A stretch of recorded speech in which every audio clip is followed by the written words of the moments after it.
இந்த வாரத்துக்குரிய தேவனுடைய வார்த்தை எரேமியாவின் புத்தகம் 29ஆம் அதிகாரம்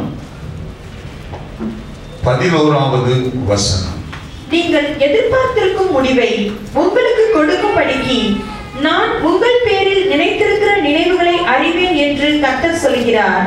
அவைகள் தீமைக்கல்ல, சமாதானத்துக்கு ஏதுவான நினைவுகளே. For I know the thoughts that I think toward you, say the Lord, thoughts of peace and not of evil, to give you an expected end. எதிர்பார்த்திருக்கிற ஒரு முடிவு. ஆண்டவர் இன்றைக்கு நமக்கு கொடுக்கிற வார்த்தை, நீங்கள் எதிர்பார்த்திருக்கும் முடிவை அவர் உங்களுக்கு கொடுக்க போகிறார். நேபுகாத்நேச்சார் என்ற ராஜா யோயாக்கீம் ராஜாவையும் இஸ்ரவேல் ஜனங்களையும் எருசலேமிலிருந்து பாபிலோனுக்கு சிறைப்படுத்தி அடிமைகளாக கொண்டு போகிறார். அந்த வேளையிலே எரேமியா தீர்க்கதரிசி மூலமாக வரக்கூடிய ஒரு வார்த்தை, 70 ஆண்டுகளுக்கு பிறகு நிறைவேறக்கூடிய ஒரு வார்த்தையை இங்கே அவர் சொல்வதை நாம் பார்க்க முடியும். 9 ஆசீர்வாதங்கள் 70 ஆண்டுகளுக்கு பிறகு நடக்கும் என்று சொல்லி அவர் ஒரு குறிப்பை கொடுக்கிறார். அதிலே 4வது ஆசீர்வாதம் தான் இந்த ஆசீர்வாதம், நீங்கள் எதிர்பார்த்திருக்கும் முடிவை உங்களுக்கு அவர் கொடுப்பார் என்று. சிறைப்பிடித்துக் கொண்டு போகப்பட்ட இஸ்ரவேல் ஜனங்களுக்கு தமது தேசத்தில் இடம் வாங்க, வீடு கட்ட, தோட்டம் போன்ற காரியங்கள் எல்லாவற்றையும் வாங்குவதற்கு அவர்கள் அனுமதி கொடுத்திருந்தார். ஜனங்கள் ஒரு கூட்டம் அந்த அடிமைப்பட்டு போன இடத்திலும் இடம் வாங்கினார்கள், வீடு கட்டினார்கள், தோட்டம் வாங்கினார்கள். ஒரு சில கூட்டம் தேவன் எங்களை திரும்பவும் நிச்சயமாய் கொண்டு வருவார் என்ற எதிர்பார்ப்போடு காத்திருந்தார்களாம்.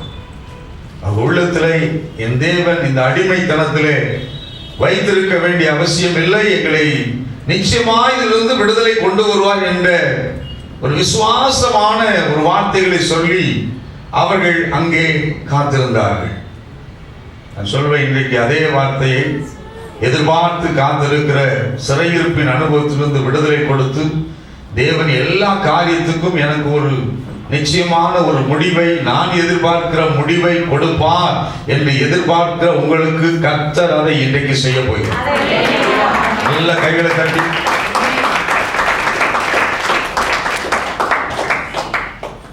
தேவனுடைய நாமத்துக்கு மகிமை உண்டாவதாக.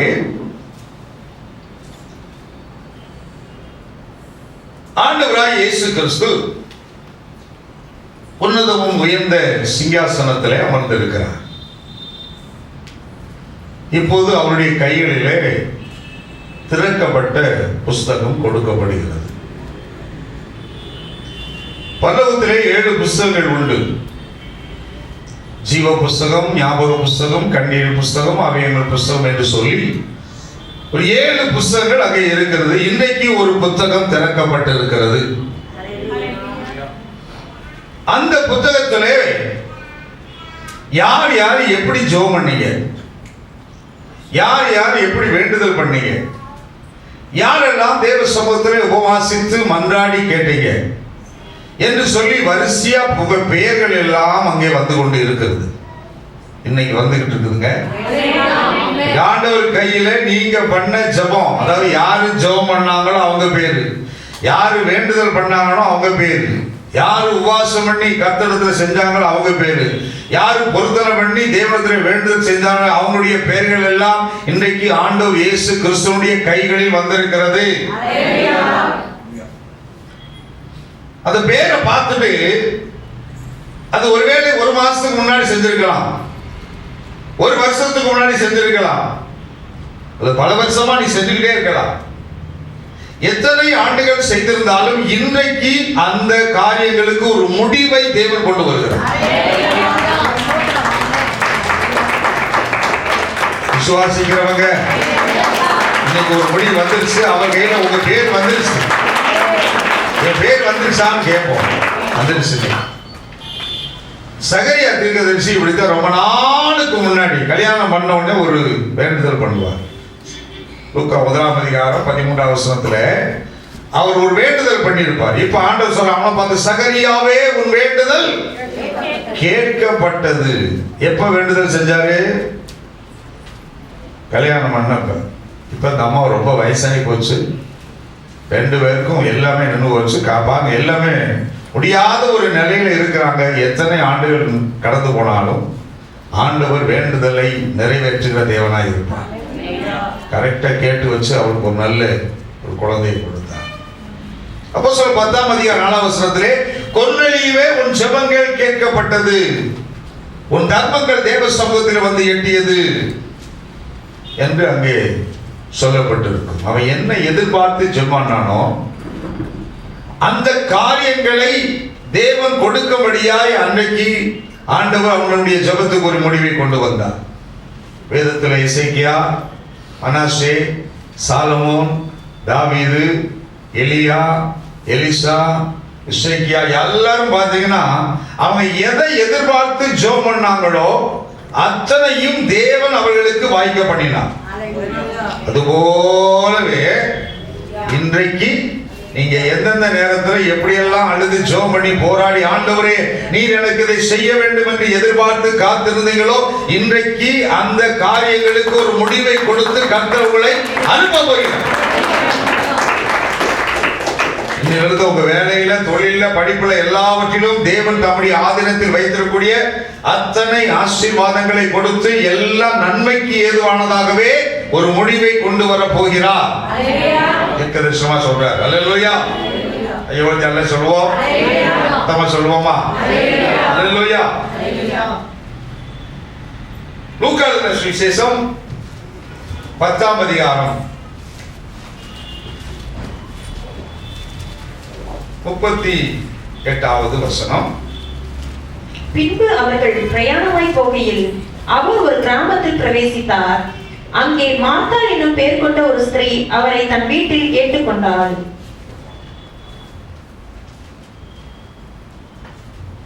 ஒரு அழகான ஒரு குடும்பம். சொல்லப்பட்ட முதல் பெயர் மார்த்தா.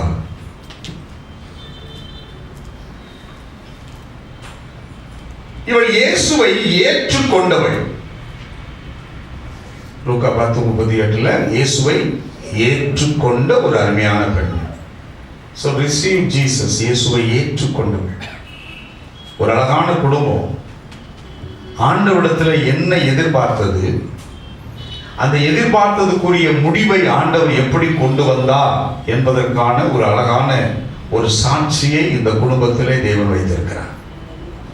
இந்த குடும்பத்தை நாம் தியானிக்கும் பொழுது இவர்களைப் போல நாமும் மாறுவோம் என்று சொன்னால், இவர்களைப் போல நாம் மாறும் பொழுது தேவன் நீங்கள் எவைகளை எதிர்பார்த்து காத்திருக்கிறீர்களோ அத்தனை காரியங்களுக்கும் அவர் நிச்சயம் முடிவை கொண்டு வருவார். ஒருவேளை அது மரித்து போன எதிர்பார்ப்புகளையும் உயிரோடு எழுப்பி கொண்டு வருகிற தேவனாய் இருக்கிறார். பாருங்க, மார்த்தா முதல்ல காட்டுறாங்க. மார்த்தா இயேசுவை அவள் ஏற்றுக்கொண்டவள், பணிவிடை செய்பவள். யோவான் 12 நல்ல ஜீசஸ் நல்ல பணிவிடை செய்வார். அவருக்கு நல்ல ஒரு பணிவிடை செய்கிற ஒரு சுபாவம் உடைய பெண்ணாக அவள் காணப்பட்டார். மூன்றாவது யோவான் 11:20-30 தனது தேவைக்காக முதல்ல ஓடுவோம். வேகமா போய் தன்னுடைய காரியங்களை அறிவிக்கிறவர்கள். First to go to him when in need. அவள் தேவைகளை பெற்றுக்கொள்வதற்கு முதல்ல ஃபர்ஸ்டா இருப்பா. இதுலையுமே முதல்ல ஓடக்கூடிய ஒரு தன்மை. அது மாத்திரமல்ல, அவள் இயேசுவின் மேல் விசுவாசமும் வைத்திருந்தார். had a faith in him. கிறிஸ்துவின் மேல் விசுவாசம். இந்த 4 சுபாவத்தையும் உடைய மார்த்தாள். இரண்டாவது மரியாள் என்று சொல்லப்பட்டிருக்கிறது. லூக்கா 10:39 அவளுக்கு மரியாள் என்னப்பட்ட ஒரு மரியாள் என்ற ஒரு கேரக்டர் அங்கே சொல்லப்பட்டிருக்கிறது. அவள் என்ன செய்கிறாள்? இயேசுவின் பாதத்தருகே உட்கார்ந்து இயேசுவின் பாதத்துல உட்கார சுபாவம்.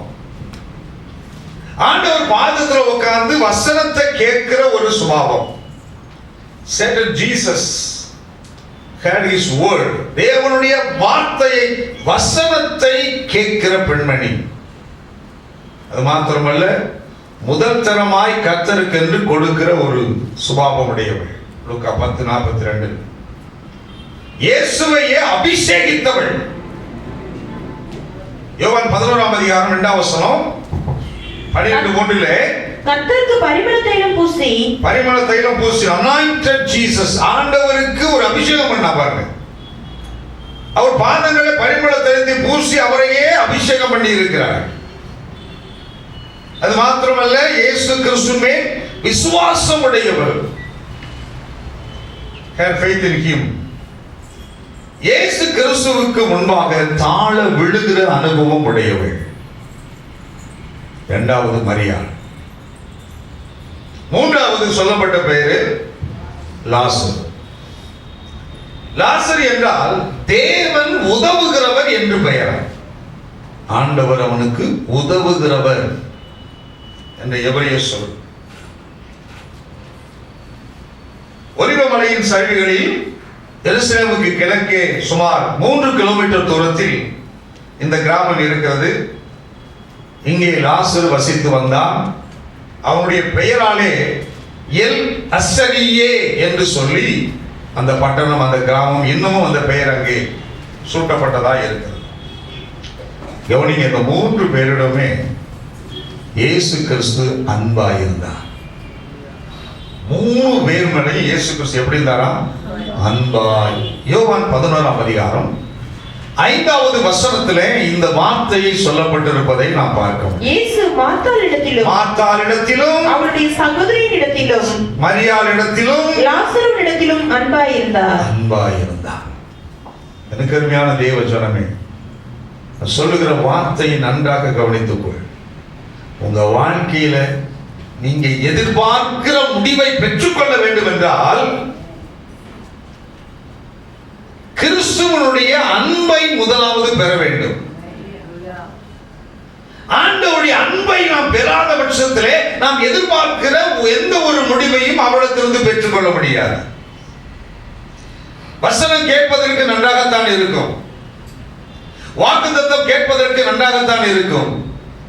ஆனால் அதை சுதந்திரிப்பதற்கு, அதை பெற்றுக்கொள்வதற்கு தேவன் நம்மிடத்தில் எதிர்பார்க்கிற காரியம் என்ன என்று சொன்னால், எவர்கள் இயேசு கிறிஸ்துவின் மேல் அன்பு செலுத்துகிறார்களோ, எவர்கள் இயேசு கிறிஸ்துவுடைய அன்பை பெற்றிருக்கிறார்களோ, அவர்களுக்கு அவர்கள் எதிர்பார்க்கிற முடிவை கிறிஸ்து நிச்சயமாய் கொடுப்பார். ரட்சிப்பு ஒன்றுதான் இலவசம், யாரும் பெற்றுக்கொள்ளலாம். வாக்குத்தத்தங்கள் அத்தனையுமே நிபந்தனைக்கு உட்படுத்தப்பட்டது. இந்த வாசகம் முதல் வாசகம், அப்பா எதிர்பார்க்கிற முடிவை இன்னைக்கு நம்ம பேர் வந்துருச்சு, ரைட். ஆனால் இந்த இவர்கள் எதிர்பார்த்த ஒரு முடிவு என்ன? அதை தேவன் ஏன் கொடுத்தார்? கிறிஸ்து ஏன் கொடுத்தார்? இயேசு கிறிஸ்து ஏன் கொடுத்தார் என்று சொன்னால், அவர்களை இயேசு அன்பு கூர்ந்தவர்களான ஒரு சூழ்நிலைக்கு வைத்திருந்தார். அவர்கள் இயேசுடைய அன்பை பெற்றிருந்தார்கள். அப்படி என்றால் ஒருவன் இயேசுவின் அன்பை பெற வேண்டுமானால் நம்ம என்ன செய்யணும்? ஒரு கேள்வி, ஆண்டவரே உம்முடைய அன்பை நான் பெறுவதற்கு என்ன செய்ய வேண்டும்? வேதம் சொல்லுகிறது 1 யோவான் 2ஆம் அதிகாரம் 5வது வசனத்திலே தேவன் ஒரு அருமையான வார்த்தையை சொல்வதை நாம் பார்க்க முடியும். அவருடைய வசனத்தை கைக்கொள்ளுகிறவனிடத்தில், அவருடைய வசனத்தை கைக்கொள்ளுகிறவனிடத்தில் தேவ அன்பு மெய்யாய் பூரணப்பட்டிருக்கும். தேவ அன்பு, வசனத்தை கைக்கொள்ள வேண்டும். கிறிஸ்துவுடைய அன்பை பெற வேண்டுமானால் வசனத்தை கேட்கணும், வசனத்தை கைக்கொள்ளணும். மரியாள் கிறிஸ்துவுடைய பாதத்தில் அமர்ந்து வசனத்தை லூக்கா 10:39 கேட்டுக் கொண்டிருந்தார். வசனத்தை கேட்கிறார், வசனத்தின்படி செய்கிறார், வசனத்தின்படி தன் வாழ்க்கையை அமைத்திருப்பதினாலே இயேசு மரியாளிடத்தில் அன்பு கூர்ந்தார். அந்த குடும்பம் கிறிஸ்துவுடைய அன்பை பெற்ற குடும்பமாய் இருந்தது. நம்முடைய வாழ்க்கையில வசனத்தை கேட்கிறோமா? வசனத்தை நாம் கைக்கொள்கிறோமா? எவர்கள் தேவனுடைய வசனத்தை கைக்கொள்ளும் பொழுது, கேட்டு அதன்படி நடக்கும் பொழுது, தேவ அன்பானது அவர்கள் இருதயத்தில் என்ன செய்கிறது? பூரணப்படுகிறதா இருக்கிறது. வசனம் ஒவ்வொரு மனுஷனுடைய இருதயத்துக்குள்ளே தேவனுடைய அன்பை பூரணப்படுத்துகிறதா இருக்கிறது. தேவ அன்பு பூரணப்படுகிற அந்த வீட்டிலே கிறிஸ்து நிச்சயமாய் அன்பு கூறுவார். இரண்டாவது ரோமர் 5:5 வசனம் நமக்கு நன்றாக தெரியும். பரிசுத்த ஆவியின் அபிஷேகம், மேலும் நமக்கு அருளப்பட்ட பரிசுத்த ஆவியினாலே தேவ அன்பு நம்முடைய இருதயங்களில் ஊற்றப்பட்டு இருக்க வேண்டும். இரண்டாவது அனுபவம் பரிசுத்த ஆவியினுடைய நிறைவின் அனுபவம், ஆவியினால் நிறைந்திருக்கிற அனுபவம். பரிசுத்த ஆவியினால் நிரப்பப்பட்ட ஒரு மனிதன் உள்ளத்திலே தேவ அன்பு ஊற்றப்படுகிறது. வசனத்தை கைக்கொள்ளுகிறதிலே இருதயத்திலே தேவ அன்பு பூரணப்படுகிறது. தேவ அன்பு எங்கே பூரணப்பட்டிருக்கிற வீடாய் இருக்கிறதோ அந்த வீட்டின் மேல் இயேசு அன்பு செலுத்துவார். எவர்கள் அபிஷேகத்தால் நிரம்பி ஆண்டவரை நோக்கி ஜெபிக்கிறார்களோ, பரிசுத்த ஆவியான வேளையிலே தேவ அன்பை அவர்கள் இருதயத்திலே ஊற்றுகிறார். ஊற்றுவதனாலே கிறிஸ்து அவர்கள் மேல் அன்பு செலுத்துகிறார். மூன்றாவதாக யோவான் எழுதின சுவிசேஷம் 13ஆம் அதிகாரம் 23வது வசனத்திலே, அந்த சமயத்தில் அவருடைய சீசரில் இயேசுவுக்கு அன்பாயிருந்த ஒருவன் இயேசுவின் மார்பிலே சாய்ந்து கொண்டிருந்தார். இயேசுவின் மார்பிலே சாய்கிறார். இயேசுவின் மார்பிலே சாய்தல் என்று சொன்னால் ஆண்டவரை ஆராதிக்கிற அனுபவம், தேவனை தொழுது கொள்ளுகிற ஒரு அனுபவம். எவர்கள் தேவனை தொழுது கொள்கிறார்களோ, உண்மையாய் தேவனை தொழுது கொள்கிற அவர்களுடைய உள்ளத்திலே இயேசுவினுடைய அன்பு அவர்களுக்கு நேராய் இறங்கி வருகிறது. கிறிஸ்துவுடைய அன்பை அவன் பெறுகிறான். தேவனுடைய அன்பு அவர்களுக்குள்ளே செயல்பட ஆரம்பிக்கிறது. நாம் ஆராதிக்கிறவனாக இருக்கிறோமா? சற்று நாம் சிந்திக்கணும். அதுதான் சொன்னேன், ஜெப நேரத்திலே கலந்து கொள்கிறோமா? இரண்டாவது ஆராதனை வேளையிலே ஞாயிற்றுக்கிழமை கலந்து கொள்கிறோமா? மூன்றாவது வசனத்திலே கலந்து கொள்கிறோமா? நாம் வேத வசனத்தை மாத்திரம் கேட்டால் போதும் என்று நினைக்கிறோமா? ஆண்டவர் சொல்லுகிற வார்த்தை தான், வசனத்தை கேட்டு கைக்கொள். இரண்டாவது பரிசுத்த ஆவியில நிரம்பி ஜெபிக்கிற ஒரு அனுபவம். மூன்றாவது நல்ல ஆராதிக்கிற அனுபவம். மூன்றுமே உண்டு. ஜெபிக்கிற அனுபவம், ஜெபம், இரண்டாவது ஆராதனை, மூன்றாவது வசனம். இந்த மூன்றும் யாருக்குள் செயல்படுகிறதோ, இந்த மூன்றையும் யார் விரும்புகிறார்களோ, இந்த மூன்றினுடைய அனுபவம் எவர்களுக்கு இருக்கிறதோ, நான் நிச்சயமா சொல்லுவேன், அவர்கள் எதிர்பார்க்கிற முடிவை கர்த்தர் நிச்சயம் கொடுப்பார். காரணம், கிறிஸ்து அவர்கள் மேலே அன்பு கூறுவார். நம்ம சரியா கலந்து கொள்ளணும். வீட்டில் உட்கார்ந்து விடுதலை ஆராதிக்க முடியுமா? முடியாது. இந்த அளவுக்கு விடுதலை ஆராதிக்க முடியாது. தேவனுடைய ஆலயத்தில் விடுதலை ஆராதிக்க தேவன் கொடுத்திருக்கிறார். அந்த ஆராதனையிலே நாம் பங்கு பெறும் பொழுது தேவனுடைய அன்பை நாம் பெற முடியும். ஆராதனை பங்கு பெறாம, ஜெபத்திலையும் பங்கு பெறாம, செய்தியும் கேட்காம அறகுறையா இருந்தா நீ எதிர்பார்க்கிற முடிவை எழுதி கொடுத்தாலும் கிடைக்காது. கிறிஸ்துவுடைய அன்பு அங்கே வெளிப்பட்டது அந்த வீட்டில். காரணம், இந்த மூன்று அனுபவம். கையோர்த்தி அல்ல சொல்லுவோமா? சத்தமா சொல்லுங்க. மரியா இவர்களுடைய எதிர்பார்ப்பு என்ன எதிர்பார்த்தாங்க? எதிர்பார்த்த முடிவுக்கு ஆண்டவர் கொடுத்த ஆசீர்வாதம் எப்படிப்பட்டதாக இருந்தது என்று சொன்னால், முதலாவதாக வாசிக்கலாம். யோவான் 11ஆம் அதிகாரம் 2வது வசனம்.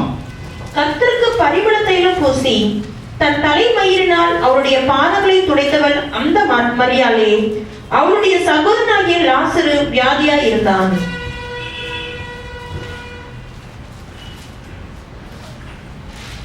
யோவான் 11 3வது வசனம் வாசிங்க. அப்பொழுது அவருடைய சகோதரிகள், ஆண்டவரே, நீர் சிநேகிக்கிறவன் வியாதியா இருக்கிறான் என்று சொல்ல அவரிடத்தில் ஆள் அனுப்பினார்கள். ஆள் அனுப்புறான். மார்த்தாள் தன்னுடைய சகோதரன் லாசரு வியாதியா இருக்கிறான். அந்த வியாதி குணமாகணுங்கிறதுக்காக ஆள் அனுப்புறான். ஆண்டவர் இயேசு வரல. எதற்காக ஆள் அனுப்புறாங்க? அவர் வர வேண்டும். ஒரு வியாதி நேரத்தில் ஃபோன் பண்றாங்கன்னா, ஃபோன் பண்ணிட்டு சொல்றாங்கன்னா அவங்க வரணும்னு எதிர்பார்ப்பாங்க. இவருடைய எதிர்பார்ப்பு என்ன? இயேசு கிறிஸ்து என் வீட்டுக்கு வரணும், இயேசு வரணும். அதனால அவர் சொல்லும்போது, ஆண்டவரே, நீர் இங்கே இருந்தீரானால் என் சகோதரன் மரித்திருக்க மாட்டான். அவருடைய எதிர்பார்ப்பு என்ன? இயேசு கிறிஸ்து வீட்டுக்கு வரணும், இயேசு கிறிஸ்து வீட்டுக்கு வரணுங்கிற எதிர்பார்ப்பு. மரியாளுடைய எதிர்பார்ப்பு என்ன தெரியுமா? அதே வார்த்தையை சொல்லுவா, இயேசுவே நீர் என் வீட்டில் இருந்தீரானால் 11:32 மரித்திருக்க மாட்டான். சோ 2 பேருடைய எதிர்பார்ப்பு இயேசுப்பா வீட்டுக்கு வரணும்,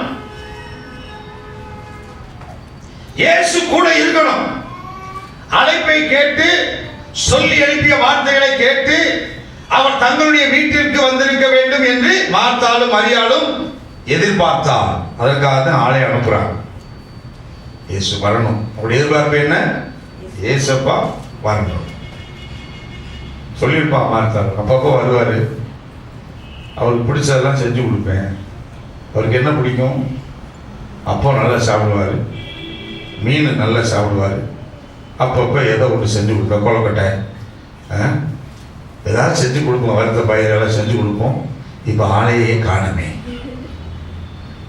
திடீர்னு வருவாரு, சாப்பாடுலாம் செஞ்சு கொடுப்பேன். இப்போ ஆளை காண. எப்போ வரல? அவரு பிரச்சனை வேலையே வரல. இன்னைக்கும் வராம விட்டாரு. வியாதியா வர கிடக்கிறான். மரணத்துக்கு எதுவான வியாதி மனசுல போட்டு இவளாவது ஒண்ணு வசனம் மரியாதை பேசாம இருந்திருப்பா. மார்த்தாவுடைய உள்ளம் என்ன தெரியுமா? அவருடைய சோத ஜீசஸ் ஆண்டவருக்கு ஏதாவது செஞ்சு கொடுக்குற ஒரு கேரக்டர்.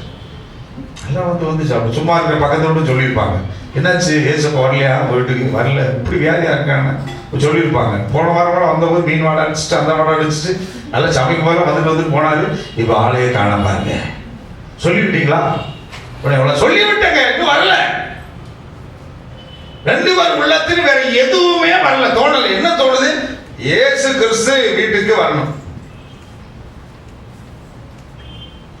வந்து எதிர்பார்ப்பு இயேசு கிறிஸ்து வீட்டுக்கு வரணும். எதிர்பார்ப்பின் முடிவு என்பது அவர் மூலமாய் என்னுடைய சகோதரன் சுஸ்தமடைய வேண்டும். இதுதான் எதிர்பார்ப்பினுடைய முடிவு. எதிர்பார்த்தது என்ன? இயேசுப்பா வரணும். முடிவு என்ன? இயேசு கிறிஸ்து மூலமாய் என் மகன் என்னுடைய சகோதரனுக்கு சுகம் அடைய வேண்டும், சுஸ்தம் அடைய வேண்டும். அந்த எதிர்பார்ப்புல தான் அவங்க செயல்படுறாங்க. இப்ப நம்ம எதிர்பார்ப்பு எப்படி இருக்குது? ஒரு பிரச்சனை இருக்குது, 1 லட்ச ரூபா கடை இருக்குது. இது ஆண்டவருடைய சோமன். சோம் பண்ணிட்டு, ஆண்டவரே 1 லட்ச ரூபா கடையில் இருக்கேன், நீங்க எனக்கு உதவி செய்யுங்க, ஜோம் பண்ணிட்டு இருக்கிறேன். உடனே அப்படியே மைண்ட்ல சிந்திப்போம், இந்த ஆள் இருக்காரு, எங்க மாம்ஸ் இருக்காரு, சித்தப்பா இருக்காரு, அங்கிள் இருக்காரு, இயேசுவின் நாமத்தினாலே இப்பொழுதே அவர் புறப்பட்டு என் வீட்டிற்கு வர வேண்டும். வரும்போது செக் புக்கோட வரணும். ஏன்னா அவர் நிறைய வச்சிருக்காங்கல்ல. ஆண்டவரே இப்பொழுதே அவரை புறப்பட்டு வந்து இதை கொடுக்க சொல்லணும் என்று சொல்லி ஜெபம் பண்ணா கேட்பாரா கேட்க மாட்டாரா? கேட்பாரா கேட்க மாட்டாரா? அமைதியா இருக்கிறீங்க. கேட்பாருங்க, கேட்க மாட்டாரு. வேணா ட்ரை பண்ணி பாருங்க. வருவாரு, ஆனா செக்கு கொடுக்குறாரா என்பது எனக்கு தெரியாது. இல்ல அந்த செக்கு செல்லுமா என்னன்னு தெரியாது. ஆனா ஏசப்பா நீங்க வரணும் வந்தா வருவாரா? அமைதியா இருக்கீங்க. வருவார். செக்கு கொடுப்பாரா? கொடுப்பாருங்க. எப்படி கொடுப்பாரு தெரியாது. விசுவாசிங்க. கர்த்தர் அதை செய்வார். மரணத்துக்கு ஏதோ இழுத்துட்டு கிடக்கிறார்.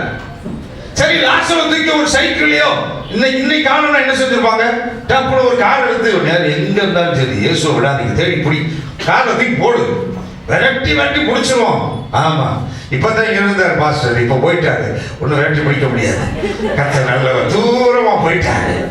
அவன் இருந்தாலும் சார் விரட்டி பிடிச்சிருவோம். ஒரு நாளைக்கு வருவோம், நான் கண்டு எனக்கு பாதையெல்லாம் தெரியும். நல்ல இப்படி விரட்டி பிடிச்சிருவோம்னு சொல்லி லாசருக்கு ஒரு கார் எடுத்து போட்டு ஒரு ஆடி கார்லயோ அல்ல அம்பாசி கார்லயோ போட்டு கொண்டு போய் பிடிக்க முடியாத காரணம் அப்ப என்ன இல்ல இல்ல கழுதான் இருக்கு. கழுத மேல ஏற்றி எவ்வளவு நேரம் தான் போறது? அது டொக்குன்னு போகும்போது அவுட் ஆயிடுவான். அதனால அவனை கொண்டு போய் செயல்படுவதற்கு இல்லை, சரியான ஆம்பளையாவும் இல்லை. அதனால இவங்க உள்ள என்ன எதிர்பார்ப்பு அதெல்லாம் தெரியாது. 4 பேருக்கு கூட போ, நீ அவன் சொல்லு, வந்துடுவார். எனக்கு தெரியும், ஏசப்பா என் கையால சாப்பிட்டுருக்கேன், வந்துடுவாரு. ஏசப்பா பாதத்தில் உட்காந்து வசனம் கேட்டிருக்கேன், அவர் அன்பை பெற்றிருக்க, வந்துடுவாருன்ற நம்பிக்கையில சொல்லிவிடுறாங்க. வந்தாரா? ஏன் வரல? ஏன் வரல? இது நல்லா நான் சொல்லி வாசிக்கும் போது இன்னொரு காரியம் ஞாபகம். இது வாசிக்கும் போது நல்லா தெரிஞ்சு போச்சு. இங்க பாரு, நான் ஒருத்தனை வான்னு சொன்னா வருவான், நான் ஒருத்தனை போன்னு சொன்னா போவான். காரணம் தட் இஸ் மை அத்தாரிட்டி, அது என்னுடைய அதிகாரம் எனக்கு இருக்கு. ஆனா இயேசு கிறிஸ்து அப்படி இல்லை. அவர் காற்றை பார்த்து வெள்ளனா நிக்குது, கடலை பார்த்து எரியாதனா நிக்குது. இப்படி அவர் செய்ய சொல்ற காரியத்துக்கு இயற்கை எல்லாம் கீழ்ப்படியுது, நான் சொன்னா கீழ்ப்படியாது. அப்படிப்பட்ட அந்த மனுஷன் அவர் என் வீட்டுக்கு ஏன் சொல்ல கேட்டு வந்துடுவாரா? மத்தேயு 7:7, மத்தேயு 8:8, சாரி லூக்கா 7:7, மத்தேயு 8:8ல ஊருக்கு அதிபதி சொல்றான், இயேசுவே நான் உங்க வீட்டுக்கு வரமாட்டேன். ஏன்னா அந்த அளவுக்கு நான் ஏகப்பட்ட கை வலதுபுறம் இடதுபுறம் நிறைய வாங்கியிருக்கிறேன்.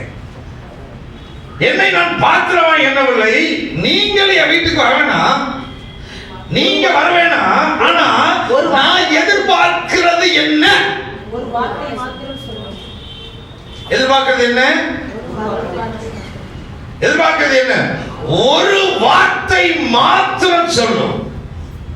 100க்கு அதிபதி என்ன எதிர்பார்க்கிறான்? ஏசப்பா நீங்க வீட்டுக்கு வர வேணாம்ப்பா, வர வேணாம்னு சொல்லி போர்ஸ் பண்ணல. அவன் என்னை தகுதியாக்குறான், என்ன முடியல, எனக்கு தகுதி இல்லை. ஆனா நான் என்ன எதிர்பார்க்கிறேன்னா, நீங்க வர வேணாம், உங்க வாயிலிருந்து வருகிற ஒரு வார்த்தை. அப்ப அவன் எதிர்பார்ப்பேன்னா அந்த வார்த்தை வரணும்னு எதிர்பார்க்கிறான். அந்த எதிர்பார்ப்ப வார்த்தை அனுப்பிச்சுறாரு. அந்த வார்த்தை மூலம் என்னுடைய வேலைக்காரன் சொஸ்தமாக வேண்டும் என்று எதிர்பார்க்கிறான். அவன் எதிர்பார்த்தது வார்த்தை, முடிவு சொஸ்தமாகணும். எதிர்பார்த்தது வார்த்தை வந்துருச்சு, முடிவு அதே வார்த்தை அவனை சொஸ்தமாக்கியது. அதுதான் ஆண்டவர் ஆச்சரியமா பார்க்கிறார். வார்த்தை வருது. ஏன்னா வேதத்தில் சொல்லப்பட்டபடி மனுஷன் அப்பத்தினால் மாத்திரம் அல்ல, தேவனுடைய வாயிலிருந்து புறப்படுகிற ஓகம் 8ஆம் அதிகாரம் 3ஆம் வசனம், மத்தேயு 4:4, லூக்கா 4:4ல மனுஷன் அப்பத்தினால் மாத்திரம் அல்ல, கர்த்தருடைய வாயிலிருந்து புறப்படுகிற ஒவ்வொரு வார்த்தையினாலும் பிழைப்பான். அவன் எதிர்பார்ப்பு என்ன? வார்த்தை வந்தா போதும், அந்த வார்த்தை மூலம் நிச்சயமா அது எனக்கு ஒரு முடிவு வரும் என்று எதிர்பார்க்கிறான். ஏன்னா வசனம் ரொம்ப முக்கியம். 107:20 அவர் தமது வசனத்தை அனுப்பி அவர்களை குணமாக்கி அவர்களை அழிவுக்கு தப்புவிக்கிறார். அவருடைய எதிர்பார்ப்பு. ஆனா இந்த அம்மா 2 பேரும் அதெல்லாம் இல்ல, ரைட்டு ஒரு வார்த்தை தான். ஆனா இவர்களுடைய எதிர்பார்ப்பு என்னன்னா, இயேசு கிறிஸ்து வரணும். 2 பேர் உள்ளத்துல வேற எந்த டாக்டர் வேணாம், எந்த வராலும் வேணாயா, எனக்கு எதிர்பார்க்கிற ஒண்ணு இயேசு கிறிஸ்து எங்க வீட்டுக்கு வரணுங்கிற ஒரே எதிர்பார்ப்புல 2 பேர் வைராக்கியமா இருக்கிறாங்க. முதல் நாளாச்சு, 2வது நாளாச்சு, 3வது நாளாச்சு, வரவே இல்லை. 4 நாளா வரவே இல்லை. மரித்தும் போனார். லாசரு மரித்து போனார். இப்படி எதிர்பார்த்தது என்ன? ஏசப்பா வந்தாரா? வரல. மரித்து போனார். மரித்து போய் முதல் நாள், சரி அட்லீஸ்ட் முதல் நாளாவது வருவாரு, பார்த்தாங்க வரல. செத்த உடனே யாராவது வீட்டில் மறித்துட்டாங்கன்னா உடனே அப்போ கூட விட்டுருவாங்க. அடுத்த நாள் போய் உட்கார விசாரணை, யார் வந்தாங்க பாரு, யாரும் ஒழுங்கா வந்தாங்கன்னு பாரு. அப்படி ஒரு லிஸ்ட் எடுத்துக்கிட்டு சோகத்தோடய சொல்லுவாங்க, இவங்கெல்லாம் வரலையா வச்சுக்கிறேன், அடுத்து அவன் வீட்டில் சாவு விழட்டும். உடனே தீர்க்க தரிசனம் வாசம், அவன் வீட்டில் சாவு விழட்டும். அப்புறம் ஒருத்தர் வீட்டில் வந்து யாரும் போகக்கூடாது. அப்போ அழுதுகிட்டே இங்கே வேதனையோடு இருப்பாங்க, அம்மா அழுவா, அடுத்து போகக்கூடாது. அதில் மட்டும் ரொம்ப கண்டு வரலையா அப்படி திடீர்னு 3ஆம் நாள் வந்துட்டீங்களா, கடைசியா பால் ஊத்தவாது வந்துட்டீங்களே அப்படியாவது நினைச்சாங்க. இயேசு கிறிஸ்து கடைசி 3ஆம் நாள் வந்து எதை கொடுக்க வரணும்? 3ஆம் நாள் கல்லறைக்கு போனா இந்த எதை செய்வாங்க பார்த்துங்க. அது என்னமோ இருக்கும்போது உருப்படியா பால் கொடுக்க மாட்டாங்க, ஒரு பூஸ்ட் கொடுத்துருக்காங்களா கொடுக்க மாட்டேன். அவருக்கு மட்டும் ஜீவன் 1 நிமிஷம் கொடுத்துட்டா உள்ள இருந்து எதிர்த்து வந்து நின்று, நீ ஒழுங்கா மருமகளே ஒழுங்கா எனக்கு காட்டு கொடுத்தியா, மகளே எனக்கு ஒழுங்கா ஒரு பால் கொடுத்தியா, ஒழுங்கா நான் கேட்கலாம். இப்ப கொண்டு வந்து அப்படி ஒரிஜினல் பால் யாரும் தொடக்கூடாது. அதில் பார்த்தீங்கன்னா மீதி கொண்டு வருவாங்களா, ஃபுல்லா ஊற்றிடுவாங்க. டப்புல கூட அங்கேயே போட்டு வந்து வேண்டாம், பின்னாடியே வந்துருவாங்க. அந்த மாதிரி ஒரு ஈவன் அந்த மெழுகுதிரி பொறுத்தனால 4 மெழுகுதிரி அப்படியே வாங்கிட்டு போவாங்க. கையில் ஒரு தீப்பெட்டி கொண்டு போயிட்டு, யாராவது இது வரைக்கும் கொண்டு போய் மாலையோ ஸ்வீட்டோ அங்கே போய்கிட்டு ஒரு கிலோ ஸ்வீட் நல்லா சாப்பிடணும் கொண்டு போயிட்டு இருந்தா, உனக்கு ஒரு ஸ்வீட்டு எனக்கு ஒரு ஸ்வீட்டு, எனக்கு ஒரு காரம், அப்படி யாராவது சாப்பிட்டுருப்பாங்க. தொட்டாத தொட்டா ஒட்டிக்க, என்ன ரிவர்ஸ்ல வந்துருவாரு, அப்படியே வச்சுட்டு வந்துடணும் முடிச்சு. அதே போல இயேசு கிறிஸ்து 3ஆம் நாள் வந்தாங்கன்னா 3ஆம் நாள் வரல, அதெல்லாம் இருக்கட்டும். அப்படியே எப்படி இருக்கும், அப்பதான் செஞ்சதெல்லாம் பேசுவாங்க. நான் உங்களுக்கு அண்ணன் செஞ்சேன், இதை செஞ்சேன். இவங்க பாருங்க செத்த வசனம் என்ன சொல்லுதுமா, விருந்து வீட்டுக்கு போவதை காட்டிலும் துக்க வீட்டுக்கு வசனம் இருக்குல்ல. அப்போ அவன் சொல்லுவான், நீ எனக்கு சொல்லவே இல்லை, சொல்லலாம் போகணும்ல, வரணும்ல, சொல்லாம எப்படி எனக்கு தெரியும். அவங்க ஒரு நீங்க சொல்லல நான் போகல. இப்ப இங்க அப்படி இல்லை, சொல்லல அதெல்லாம் சொல்ல முடியாது, சொல்லிவிட்டாங்க. அப்போ இன்னைக்கு அநேகரை பத்தி சொல்லுவாங்க, நம்ம வந்து துக்க வீட்டுக்கெல்லாம் சொல்லாம போயிருந்தோம். இந்த பாருங்க, இயேசு கிறிஸ்து கல்யாண வீட்டுக்கும் கூப்பிட்டாங்க. ஐயோ எல்லாம் சொல்றேன், கல்யாண வீட்டுக்கு கூப்பிட்டாங்க. துக்கம் அவருக்கு தெரியும் எல்லாம், ஆனாலும் ஆளை சொல்லிவிட்டாங்களா இல்லையா? அல்லையா? இல்லைங்க, செத்த பின்னாடி சொல்லலைங்க, சாகிறதுக்கு முன்னாடியே சொல்லிவிட்டாங்க. சரி, சாகிறதுக்கு முன்னாடியே சொல்லிவிட்டாங்களா? முதல்ல ஒரு காரியங்கள் சொல்லப்பட்டிருக்க ஒரு சூழ்நிலை எல்லாம் சொல்லியாச்சு. 4 நாள் ஆச்சு. இவர்கள் எதிர்பார்த்த காரியத்துக்கு முடிவு வரவே இல்லை. வாசிக்கலாம் யோவான் எழுதின சுவிசேஷம் 11ஆம் அதிகாரத்தில்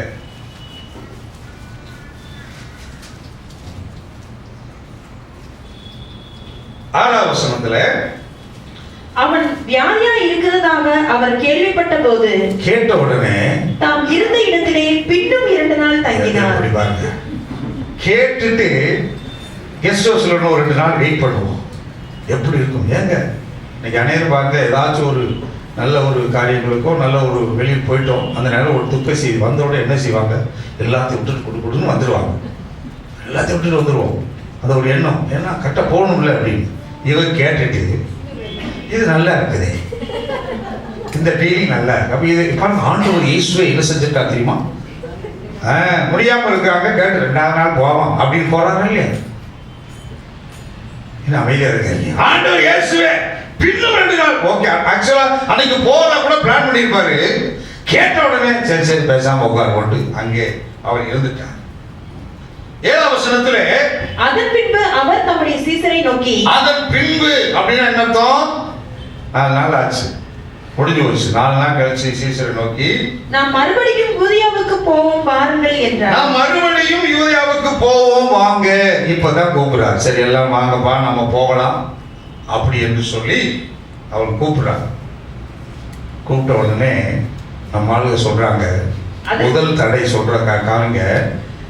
அப்பா 3 வாரத்துக்கு முன்னாடி சாலமோன் மண்டபத்தில் நீங்கள் பயங்கரமாக சீட்ஸ் கொடுத்தீங்க, எல்லாரும் மண்டையாட்டி கேட்டாங்க. கேட்டுக்கிட்டே இருந்தவன் எல்லாரும் கல் எடுத்து உங்களை எரிஞ்சு கொலை செய்ய வந்தாங்களா இல்லையா? அன்னைக்கு கைகளுக்கு தப்பி யோவான் ஸ்நானகன் ஞான ஸ்நானம் கொடுத்த அந்த இடத்துல வந்து இப்ப தங்கி இருக்கிறோம். ஒரு 3 வாரத்துக்கு முன்னாடி நடந்த சம்பவம். எல்லாரும் கல்லெடுத்து எரிஞ்சு உங்களை கொலை சிறையில் இருந்தாங்களே, அவங்கிட்ட இருந்து தப்பிச்சு வரது பெரும்பாலா போச்சு. தப்பிச்சு வந்து இப்பதான் கெஸ்ட் ஹவுஸ்ல இருக்கிறோம். அதாவது யோவான் ஸ்நானம் கொடுத்த ஞானஸ்நானம் கொடுத்த அந்த இடத்துல ஒரு செட் இருக்கு, அங்கதான் தங்கி இருக்கிறோம். இப்ப திரும்பவும் ஏரியாவுக்கு போகணுங்கிறீங்களே, இது எந்த விதத்துல நியாயம்? எடுத்தோடனே தடை எங்க வருது? போனா கல் எரிஞ்சிடும். நம்ம பாஸ்டர் சர்ச்சுக்கு போனா பற்றிக்கிட்டே இருக்காங்க பாஸ்டர், நான் அதனால வரல. உண்மையுள்ள பிள்ளைகள் தேவனை நோக்கி உண்மையாக விசுவாசம் வந்தா வரும். உண்மையே இல்லாம வந்துட்டு இருந்தாங்கன்னா வரவே வராது. அவங்களை யாரும் ஒண்ணுமே சொல்ல மாட்டாங்க.